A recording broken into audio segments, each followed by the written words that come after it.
So today, me and my friend Linh, we went to her family house.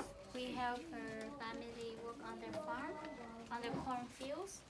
Now we just had lunch and we sit in the fire to keep it warm.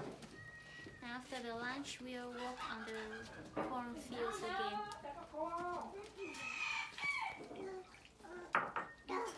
Me. So this the fire, the Hmong traditional fire, and this fireplace we using for cooking. Not just only for cooking, but we using for keeping warm in winter time, because our traditional house is not like the heating, and we using the fire for keeping warm, and we using bamboo to burning for the fire. And on the top up here is where we can dry something like the chilies, something to keep it dry.